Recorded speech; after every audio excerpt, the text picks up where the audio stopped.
Hello, today we're presenting the 15 puzzle game. My name is Vivi. My name is Nathan. My name's Nicholas. And for the team structure, Nathan was the project leader. He also worked on the database design. For the back end, Nicholas and Nathan worked together on that. Front end was me and Nathan. And then for testing and presenting, all of us worked together. And for the project overview, it's a classic sliding tile puzzle. We use PHP, HTML, CSS, and JavaScript with MariaDB as the database. And we use the COD server to run the PHP. And the objective is to arrange 15 numbered tiles into a sequential order and by sliding them into the empty space to get to the original image.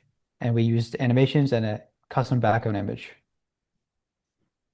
And some of the benefits of our approach were a secure login with hash passwords and tokens, so it's hard to break into, enhanced user experience with animations and sound, and personalized settings stored across sessions. So even if you close the game and reopen it, your settings will still be there, and admin role to control content and moderate users.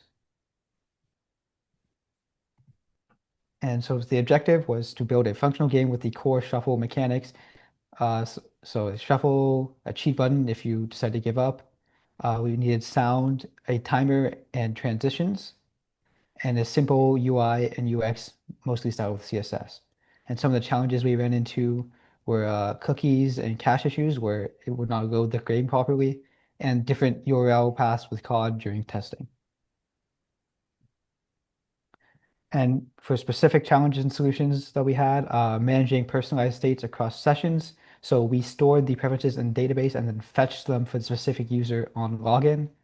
And for the admin access control and security, we used a middleware uh, that also protects you from self-demotion so you don't accidentally put yourself to a normal user if you're an admin. And for the puzzle layout dynamics, we automatically rendered it based on the grid size preference that the user selected. Some of the test cases we use were the login test to make sure that if you're registering, the same usernames are not allowed, same emails not allowed, and if you use the wrong data type, it'll tell you. And for the image uploading, we made sure that images can be uploaded properly and other logins can see that you uploaded an image. For the admins, we made sure that admins can deactivate users and delete images. And we also made sure that the puzzle was always solvable and it would realize when the puzzle was solved and give you an endgame state. For the Scrum methodology, we all collaborated together on the design with daily sprints with defined goals and defined assignments for each person. And we did daily check-ins on Discord to do that. And everybody contributed code, testing, and helped with the slide creation. For our technical overview, most of our files were PHP connected to MySQL MariaDB backend. We also use JavaScript for the game functionality and the DOM principles for the game logic and wind detection. We also had a CSS file for transitions and animations. And then we had tables that connected to the database.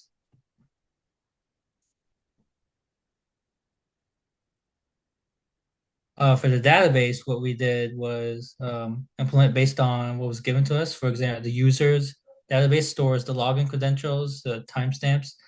The user preferences saves the preference for sounds and animations, as well as the puzzle size and default background.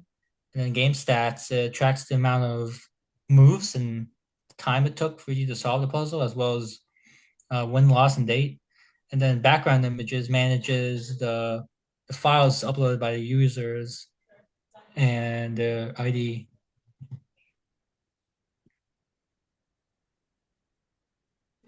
For the admin dashboard, there's a panel where you could view all the users. You can deactivate or reactivate their accounts. You could also promote them to admin. You can the admins can also monitor all background images upload and can delete them at will. And they can also review the player statistics, including how many moves they used and how long it took them to run. For implementation, what we did was a fully responsive UI that can resize based on preference. Sounds and animations would also play, and their preferences are saved to the database. There's a secure login to where there's a unique username and email associated with each account, and the ability to upload images with the ability to rename them.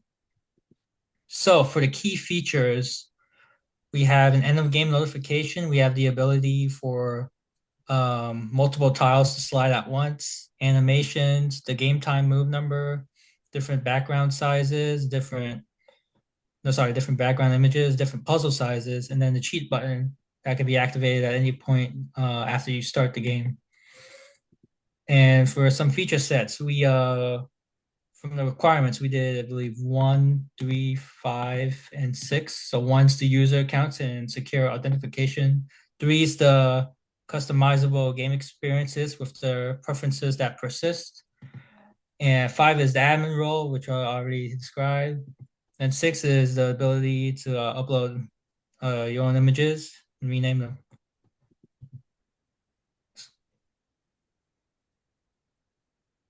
So now we'll be going into the demo where we'll demonstrate how you can log in, register, shuffle, the sounds that were involved, the images, and how the admin panel looks.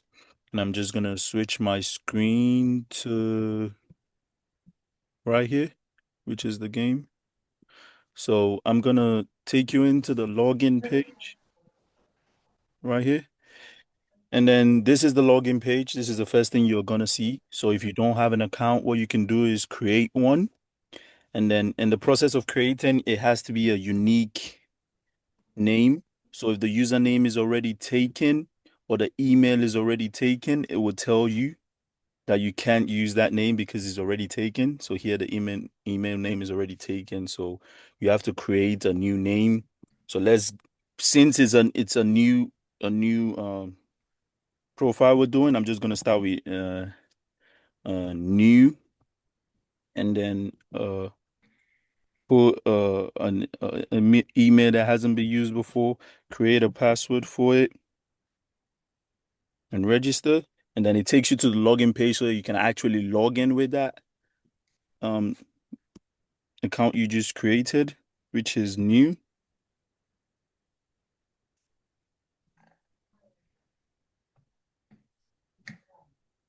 And then it takes you to the game page where you can see upload image, preferences, log out, and then it gives you a description of the game. It gives you where it shows its time, the moves you took. They're all zeroed out right now because you haven't clicked shuffle to actually begin the game. It shows you the initial state of how the game should look. There's some little animations where you can, if you hover over the tiles that can actually move, which is like moving 3 tiles at the same time, they can actually move at the same time or one by one. Or if you go to somewhere that cannot move, it would it would show you hovered over it, but it wouldn't actually move. And it shows you your moves, but it doesn't register it because you haven't actually started the game. So you have to click shuffle to start the game. And then you can go to, I'm going to start with the first one, which is upload image, where you can upload an image. You can see the requirements where it has to be JPG, PNG, GIF, the size, what the recommendations, and then we also added a drag and drop, or you can select directly. And I'm just gonna select here a doc image to upload.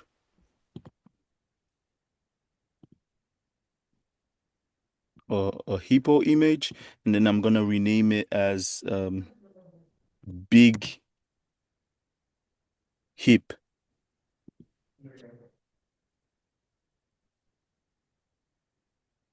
And then upload the image, and it's gonna show successful. And then we can go back and check for the image and select image. And here you can see big hip, and it changes it for you. So now, because we're not an admin, we're not able to see the admin panel. But if you log out and log in with an account that's an admin,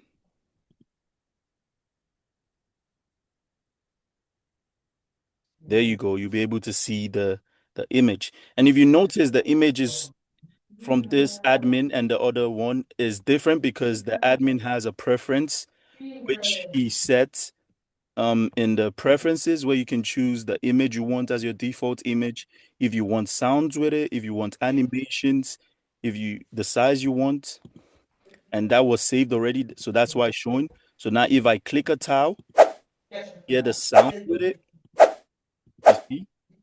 So that's helped in, showing how we were able to save preferences in the data set so that whenever you log in, it will retrieve that. And then if you click shuffle, you notice that the time actually begins, and then it because you've actually started the game, so the time actually starts, and then it's after this, when you solve the game, it's gonna actually save your time and the moves you use, the moves it took you to actually get the game.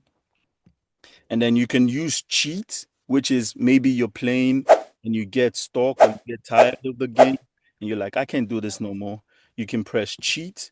But we also gave you an alert when you use cheat to show you that the puzzle will be solved, but you're using cheat mode, so your stats won't be recorded, because we did not want people to just make one move or in 1 second it to show that they've won the game.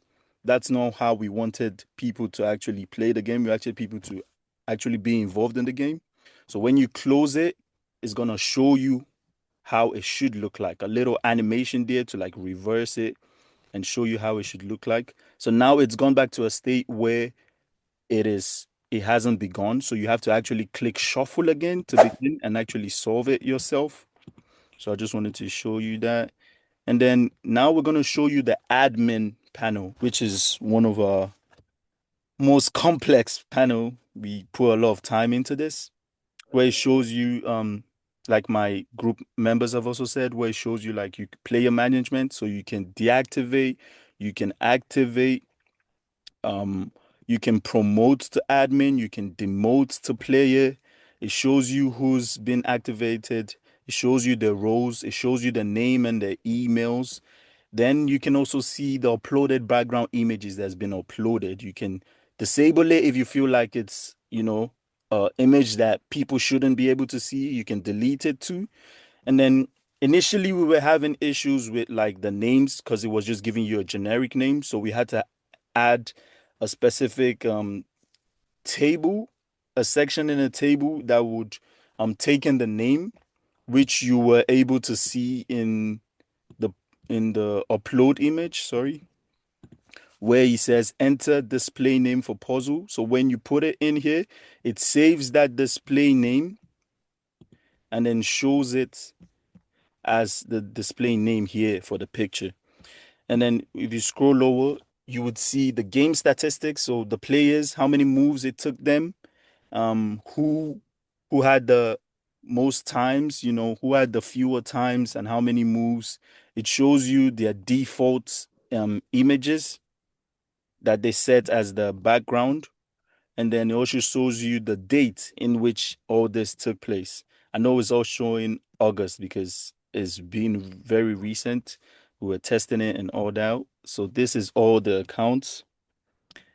And then from here, you can, one last thing is, yes, as an admin. So if you're signed in as an admin account, we put a feature that was stated before where you cannot demote yourself or deactivate your own account because you're logged in as yourself. So that was like a safeguard for us. And then you can go back to the puzzle. And then I spoke about preferences too, where you can, like, remember when we logged in as new, all our preferences was on all of this was unselected, so you couldn't hear the sound. So you can save the preference where if you don't want to hear the sound, you see there's no sound now. But if you go back to the preference and you enable the sound and save, always remember to save, because that was my problem. I never used to save it. So if you save it, see now the sound plays, and then you can always change it to a different image. Our default is this image, because it's Go Panthers. And then we also wanted to show you the end notification when you actually won the game, what it looked like. And I know it's going to take me time to solve, so I came pre-prepared. and had one that was almost solved already. Don't worry about the time. So this is what it's going to show you when you actually solve the game.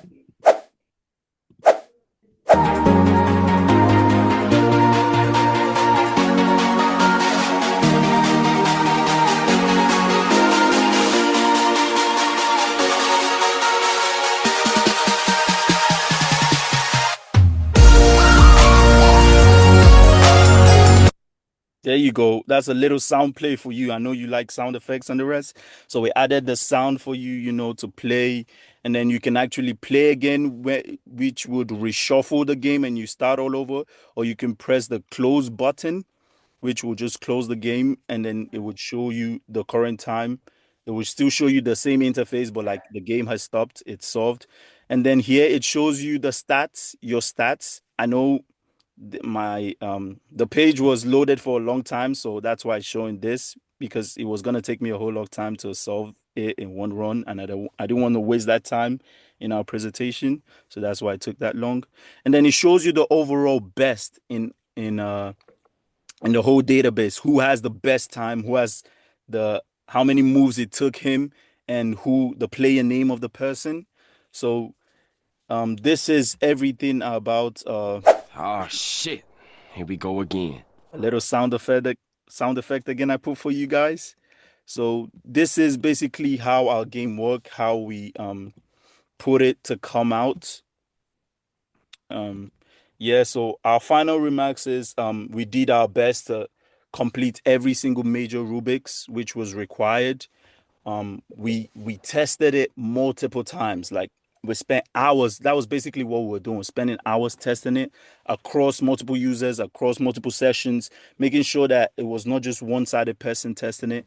And then we had a real combination of like teamwork to show you how to emphasize like a real work software development. And then in conclusion, we're able to achieve a full game functionality. We learn to like manage cookies, hashing, time logic, everything regarding like PHP and JavaScript. We also with CSS, we're able to, have a really good UI UX that had audio, images, transitions, and like animations. Thank you.